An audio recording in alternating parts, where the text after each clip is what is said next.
The nights are getting quieter for you, not because the world has changed, but because something inside you has. You feel a tug, a pressure that does not crush you but solidifies you.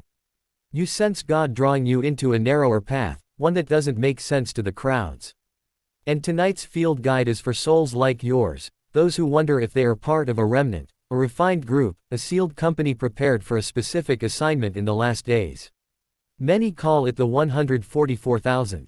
But whatever the number, whatever the mystery, what matters is this: there are patterns God repeats in the lives of His chosen ones. And if you recognize these, it's not for pride, it's for clarity, sobriety, and obedience. This message is built to steady you. Not hype you. Not inflate you. Not make you feel superior. But to help you test impressions with Scripture, move only when God sends you, guard your spirit from distraction, and document confirmations without drama. Because chosen ones don't chase applause. They steward assignments. They walk with a quiet confidence that comes from being known by God long before they were noticed by people. Here are the 11 signs often seen among God's chosen ones, those who carry the fragrance of a 144,000 calling. 1. You walk through a long season of hidden refinement. Before God puts a chosen one in the field, He puts them in the furnace. Not to destroy them, but to refine them. Your hidden season is not punishment, it is preparation. Others moved ahead quickly, you were held back. Others celebrated loudly, you were stripped quietly. God hid you not because you lacked potential, but because your foundation needed depth lest your gifts outrun your character.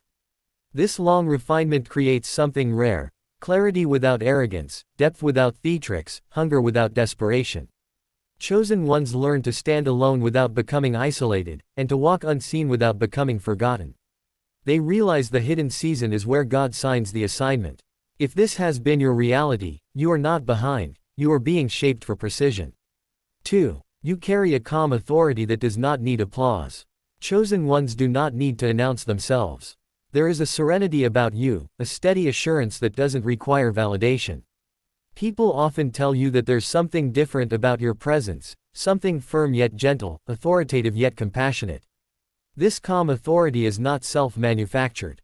It comes from wrestling with God in secret places. You speak less, but when you speak, your words have weight. You no longer fight for the last word. You no longer prove yourself. God becomes your defense, your audience, your approval. Others may mistake it for pride, but it is simply the posture of someone who knows where they stand in God. 3. You sense a calling that you cannot fully explain. Something inside you whispers, there is more. Not more fame, not more followers, not more attention, more assignment.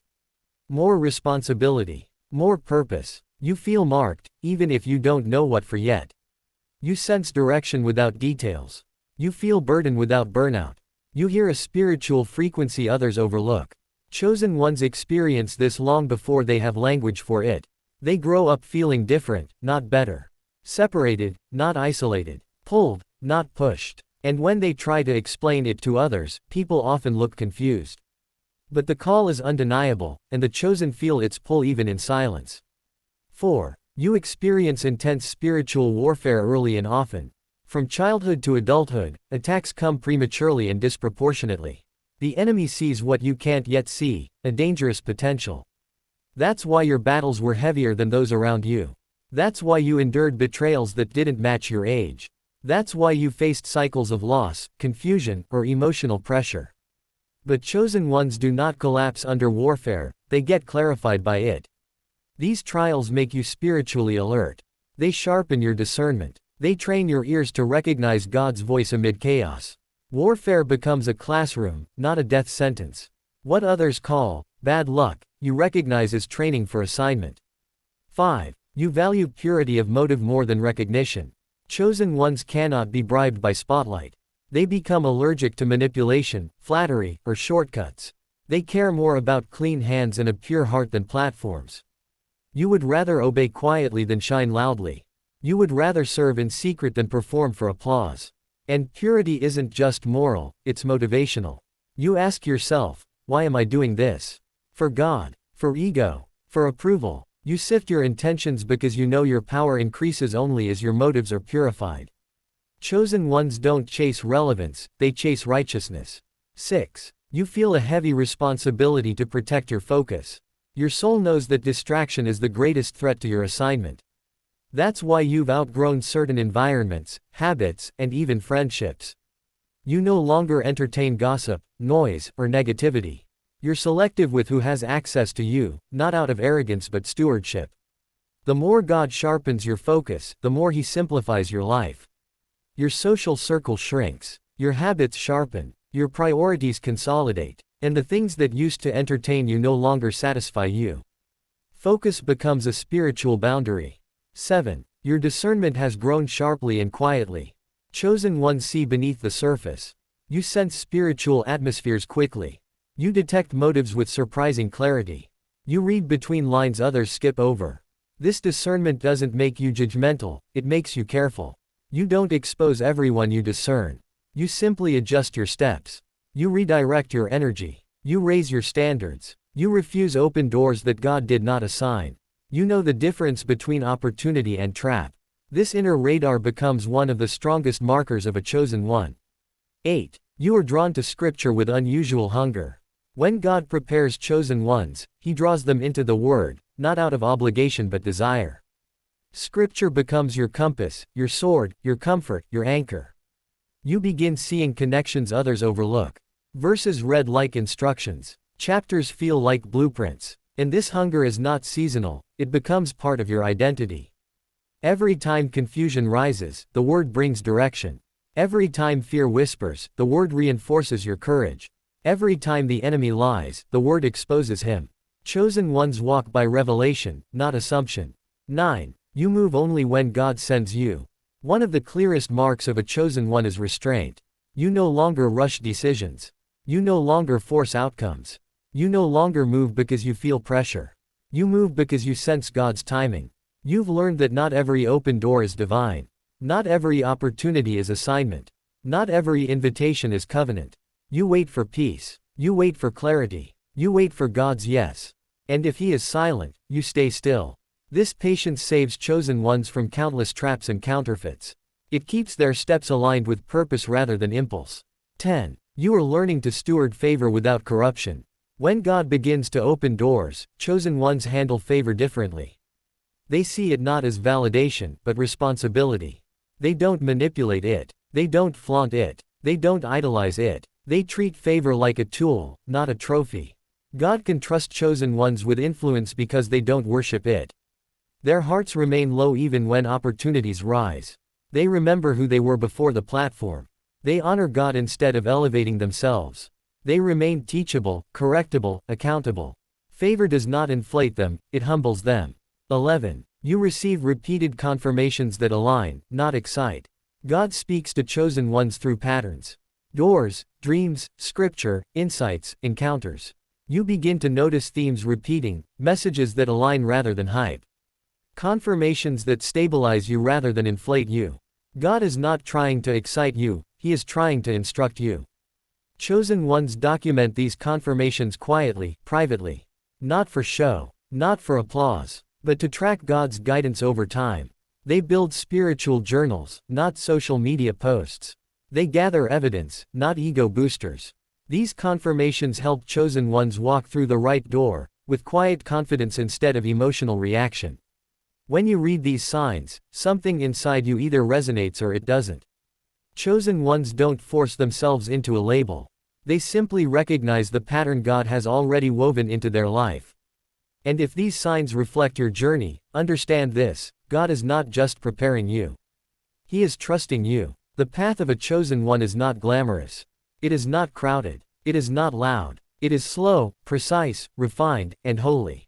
God shapes His chosen ones like arrows, hidden in the quiver until the exact moment they are needed. And when He releases them, they fly further than those who ran ahead on their own. Your job is not to advertise yourself. Your job is not to convince anyone of your calling. Your job is to stay aligned, stay surrendered, stay sharpened. Keep your heart clean. Keep your motives pure. Keep your focus protected. Let God defend you, define you, and deploy you in His timing. Because chosen ones don't walk like everyone else. They walk by assignment. They walk by clarity. They walk by spirit. They walk with a gratitude that cannot be shaken by storms. They walk with a reverence that outlasts praise. And tonight, as you sit with these words, may your spirit feel steadied. May your heart feel seen. May your steps feel guided. The path is narrow, yes. But it is holy. And if God has called you, He will finish what He started in you. Stay faithful. Stay humble. Stay focused. And stay grateful to God, always. There comes a moment in every chosen one's journey when the weight of the assignment begins to feel real. Not dramatic. Not glamorous. Just real. You begin to recognize that your life was never random. The battles, the delays, the isolations, the strange inner strength, the sudden clarity you didn't ask for, none of it was accidental. God has been shaping you all along. But now the shaping becomes sharper, more deliberate, more intentional. And this next stage of your development is not about revelation alone, it is about responsibility. Chosen ones do not only carry insight, they carry accountability. They hold themselves to standards others consider unnecessary. They walk with an internal compass that points them toward obedience even when disobedience is easier. And as God moves you deeper into your calling, the patterns that mark chosen ones become more pronounced, more recognizable, more refined. If the first 11 markers opened your eyes, what comes next strengthens your steps. This continuation is written to steady your inner posture. To remind you that what God births in you cannot be stolen by pressure, comparison, or confusion. To settle your spirit into the slow rhythm of obedience. Because the closer you get to your assignment, the more noise surrounds you. And chosen ones must learn how to remain quiet inside even when everything outside feels loud. Let's go deeper. You will notice, over time, that God teaches His chosen ones through contrasts. He allows moments where you feel emptied so you recognize what fullness actually is. He allows seasons of being overlooked so you understand that your value has nothing to do with visibility. He allows you to walk through doors that close in your face, not because you failed but because you were not meant to enter them. Every closed door is not a rejection, sometimes it is protection. Sometimes it is redirection. Sometimes it is simply God saying, not that one. Not yet. Chosen ones do not panic when doors close. They do not beg, push, force, or manipulate. They trust. They wait. They listen. When a door shuts, a chosen one asks, Lord, where is the door you opened? And they watch until it appears. This posture keeps you from wasting years chasing opportunities that were never part of your destiny. Many people spend half their lives climbing ladders that lean against the wrong wall. Chosen ones are spared from that because they listen. They slow down. They ask better questions. They test everything with scripture. They guard their emotions so their emotions do not mislead them. This is one of the most underrated gifts God gives to His chosen, restraint. Restraint is spiritual strength. The world applauds speed, ambition, and instant decisions. But chosen ones know better. Quick decisions often lead to long regrets. God-trained decisions lead to long-term stability. When you learn restraint, you begin to realize something else. Not everyone deserves access to you. Not everyone should know your plans. Not everyone deserves to walk beside you. Chosen ones understand that proximity is influence, and influence must be protected. If the wrong voice speaks into your life at the wrong time, it can distort what God is doing in you. So chosen ones create invisible boundaries around their spirit. Boundaries that look like wisdom. Boundaries that look like silence. Boundaries that look like disappearing from people's lives without explanation. Not out of spite, not out of pride, but out of alignment. Out of obedience. Out of preservation. Many times, God will separate a chosen one so He can speak to them without interference. When you feel isolated, it does not always mean people abandoned you. Sometimes it means God shielded you. Another pattern you'll notice is emotional transformation. Chosen ones often begin life overly sensitive, overly caring, overly affected by the emotions and expectations of others. They feel deeply, sometimes too deeply. They worry about disappointing people. They overextend themselves. They apologize for existing. They offer more loyalty than they receive. But as God matures them, sensitivity transforms into discernment. Empathy transforms into emotional strength. Kindness transforms into wisdom. They stop giving too much of themselves to people who give nothing in return. They stop allowing guilt to be used as a leash. They learn to say no without explanation. They learn to walk away without anger. They learn to forgive without reopening the door. It is one of the quiet revolutions God performs in the souls of His chosen ones. He takes their softness and gives it a spine. He takes their compassion and gives it boundaries. He takes their heart and gives it armor, not to harden them, but to protect them. When you see this change in yourself, do not be confused. You are not becoming cold. You are becoming wise. You are learning how to carry oil without letting people poke holes in your jar. God also trains His chosen ones with time. Time becomes a teacher. It slows you when you want to rush. It matures you when life feels unfair. It reveals hearts you once trusted too quickly. Time shows you that some prayers require endurance. Some promises require pruning. Some callings require longevity, not loudness. Chosen ones do not operate on convenience, they operate on conviction. That means your timeline will rarely match the timeline of others. People your age may seem further ahead in career, finances, relationships. But chosen ones are not built for average paths. They are built for divine schedules. What takes others 1 year might take you 5, not because you are behind, but because your foundation must be stronger. God prepares His chosen ones with longevity in mind. He is not building a tent, He is building a temple. And temples take time. Once you accept this, envy dissolves. Comparison melts. Pressure weakens. You no longer feel the need to rush because you know, what God builds slowly, He sustains permanently. Another layer of development unfolds in your spiritual appetite. As God refines you, He begins to separate you from shallow spiritual diets. Entertainment no longer satisfies you. Empty teachings bore you. You crave depth, truth, substance. You want scripture that challenges you, not comforts you alone. You want prayer that transforms you, not simply makes you feel better. You want encounters with God, not emotional distractions. This hunger is a sign of awakening.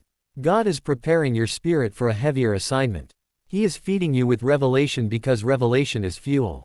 Revelation builds maturity. Revelation sharpens purpose. When chosen ones deepen spiritually, they stop depending on external motivation. Their fire comes from within. Their strength comes from obedience, not excitement. Their clarity comes from stillness, not noise. God begins to govern their steps with precision. He shows them what to release. He shows them what to guard. He shows them what to pursue. He shows them who they are becoming. This inner transformation becomes the most undeniable evidence that God's hand is on you. There is also the matter of silence, holy silence. Chosen ones experience a season where God takes away unnecessary conversations. He reduces noise. He minimizes distractions. He blinds you to things that once had your attention. He closes your mouth when you want to explain yourself. He removes your desire for validation, arguments, or defending your name. This silence is not emptiness. It is insulation. It is healing. It is upgrading. God uses silence to strengthen your hearing. The less you talk, the more you hear Him. The less you engage noise, the more your spirit learns to recognize His whisper. Chosen ones understand that God's voice is rarely loud, but it is always clear. And clarity comes easiest in quiet environments. Another deep mark is emotional detachment. Not coldness, but clarity. You begin to detach from things that once gripped you. Unhealthy relationships, draining environments, old wounds, childhood patterns. You begin to detach from needing everyone's approval. You begin to detach from the version of yourself you thought you had to be. Chosen ones do not detach to escape, they detach to evolve. You cannot become who God designed you to be if you remain chained to who you used to be.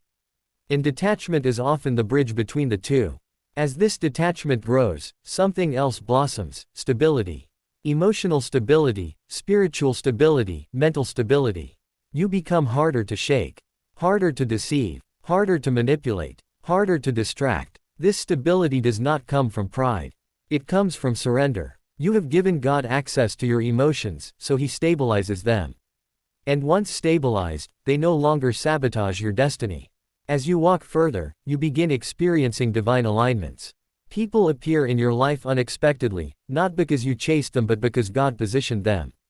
Mentors show up, helpers show up, intercessors show up, people who see your potential before you speak, people who confirm without inflating, people who sharpen without wounding.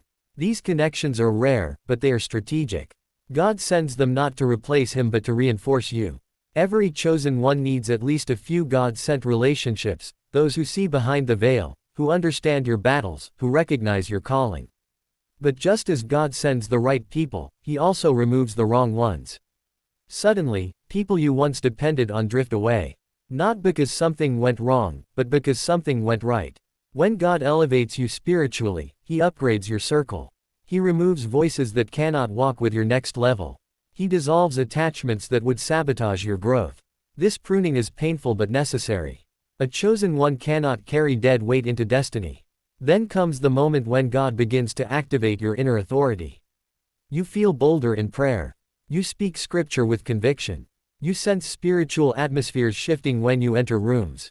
You begin to dream more vividly. You begin to discern more clearly. You notice patterns in your life aligning with biblical themes. Your voice feels guided. Your decisions feel sharper. Your purpose feels closer. This activation is not emotional, it is spiritual. God begins awakening the gifts He placed inside you long ago. Creativity emerges. Wisdom flows. Courage rises. Confidence develops, not arrogance, but divine confidence. Chosen ones do not pretend to be humble by shrinking. Their humility comes from obedience. Their confidence comes from God, not ego. And as these gifts activate, so does your awareness of responsibility. You realize you are not your own. You were bought with a price, prepared for an assignment, refined for a purpose. And that purpose is becoming clearer every day. By now, the signs are not simply observations, they are confirmations. They reflect the architecture of your inner life. They reveal the fingerprints of God all over your story.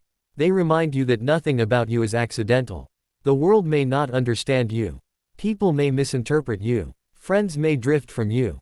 But chosen ones walk with a different compass. Their direction comes from the Spirit. Their validation comes from Scripture. Their pace comes from God. And in quiet moments like this, you feel it, a stillness in your chest, a settling in your spirit, a readiness you cannot fully explain. You feel aligned, sharpened, positioned, not finished, but definitely formed.